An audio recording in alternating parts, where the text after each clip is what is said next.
Halo rekan-rekan semua, selamat berjumpa lagi dengan saya, Anggono Raras. Video kali ini menampilkan tema Blueprint Pemilu 2024. Pada pertemuan ini, yang dibahas adalah tahapan pemilu 2024 sebagai salah satu episode yang ditawarkan pihak sutradara dalam pertunjukan pemilihan umum. Blueprint Pemilu 2024 merupakan alur drama yang sedang dimainkan oleh pihak sutradara.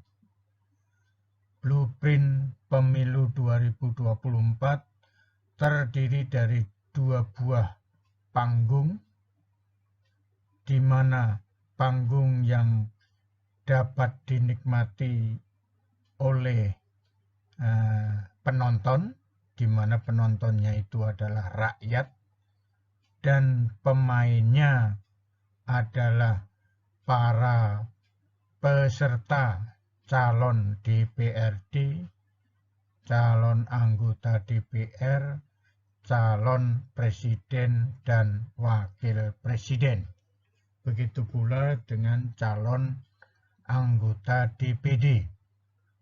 Sedangkan panggung yang menghadap ke belakang, yaitu panggung yang tidak bisa dilihat oleh rakyat,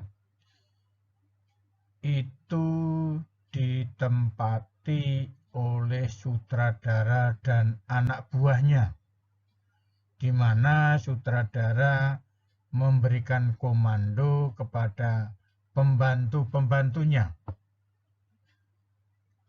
Cerita di panggung depan ditentukan oleh pelaksana lapangan atas komando sutradara.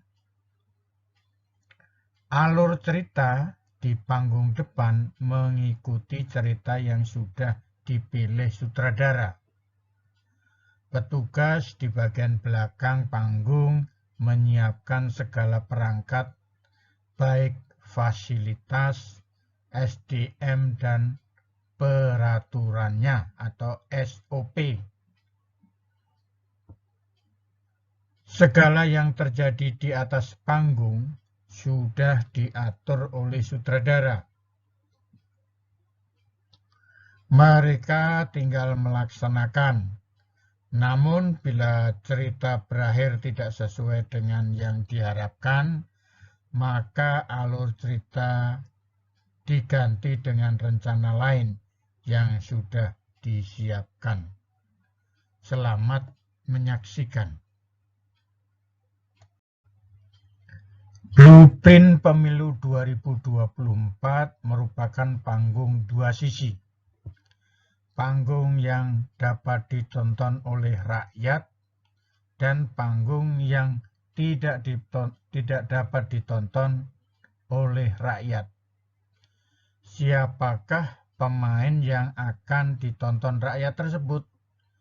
Pemainnya adalah calon anggota DPR, calon anggota DPRD, calon presiden dan wakil presiden, dan calon anggota DPD.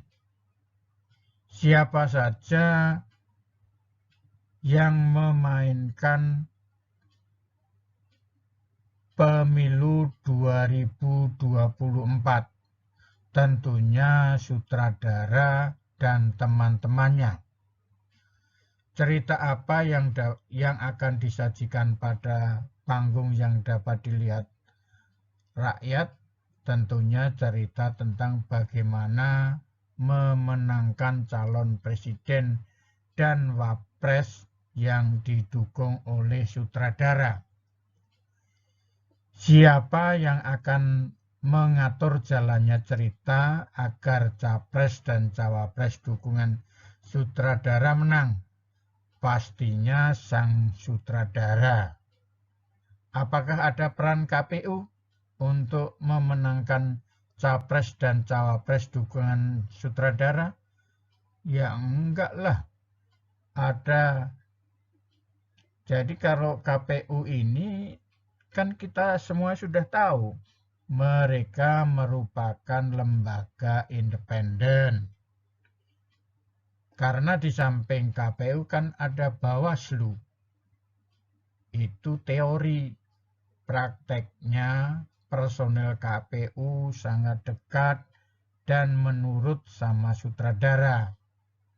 Pada pilpres yang sudah dilaksanakan beberapa kali, petugasnya juga ada yang kena suap, ada yang jadi pengurus partai berkuasa, dan masih banyak lagi. Tahapan pemilu 2024 merupakan kegiatan dan jadwal bagi para peserta pemilu agar mengetahui apa yang harus dilakukan. Cerita yang terjadi pada panggung banyak menceritakan cerita horor karena dilakukan pada tengah malam hari pada saat mengambil keputusan. Banyak kejadian-kejadian aneh dalam proses pemenangan calon presidennya. Sebetulnya tugas presiden dan wakil presiden terpilih itu apa sih? Semua kegiatan presiden dan wapres adalah menjalankan Undang-Undang Dasar 1945. Mari kita lihat pasal 33 Undang-Undang Dasar 1945. Di mana pada pasal 33 tersebut ayat 1 menyebutkan perekonomian disusun sebagai usaha bersama berdasarkan atas kekeluargaan. Apakah pasal ini dijalankan? Silahkan direnungkan. Yang nomor 2, cabang-cabang produksi yang penting bagi negara dan yang menguasai hajat hidup orang banyak dikuasai oleh negara. Tambang di Indonesia apakah dikuasai negara? Silahkan jawab sendiri. Yang ketiga, bumi dan air dan kekayaan alam yang terkandung di dalamnya dikuasai oleh negara dan dipergunakan untuk sebesar-besarnya kemakmuran rakyat. Pindah ibu kota apakah untuk kemakmuran rakyat? Silahkan direnungkan sendiri. Yang keempat, perekonomian nasional diselenggarakan berdasarkan atas demokrasi ekonomi dengan prinsip kebersamaan, efisiensi, berkeadilan, berkelanjutan, berwawasan lingkungan, kemandirian, serta dengan menjaga keseimbangan kemajuan dan kesatuan ekonomi nasional. Apakah ekonomi saat ini adil? Adil sih bagi penguasa. Bila sutradara menjalankan pemerintahan sesuai koridor yang ditentukan Pancasila dan Undang-Undang Dasar 1945, maka pemilu 2024 akan menjadi pemilu yang demokratis. Rakyat bebas memilih. Pejabatnya tidak memanfaatkan fasilitas negara untuk kampanye. Harga BBM tidak naik. Pajak tidak naik. Bahan pokok tidak naik. Hutang bisa dikurangi. Apakah penguasa yang berhutang ikut bertanggung jawab membayar hutang. Bila tidak, maka bisa dimaklumi kalau ambisi hutang tidak surut. Bila iya, maka harusnya ngerem untuk tidak hutang lagi, agar beban negara tidak semakin meningkat. Kasihan rakyat semakin menderita. Calon untuk capres dan cawapres mempunyai syarat pendidikan yang sangat ringan, minimal SLTA, sederajat atau yang sederajat. Bila jadi presiden menguasai negara dengan segala isinya, hal ini tidak adil. Untuk mengajar S1 harus punya ijazah S2. Untuk mengajar S2 harus mempunyai ijazah S3. Sementara untuk menjadi penguasa negara, minimal ijazahnya SLTA.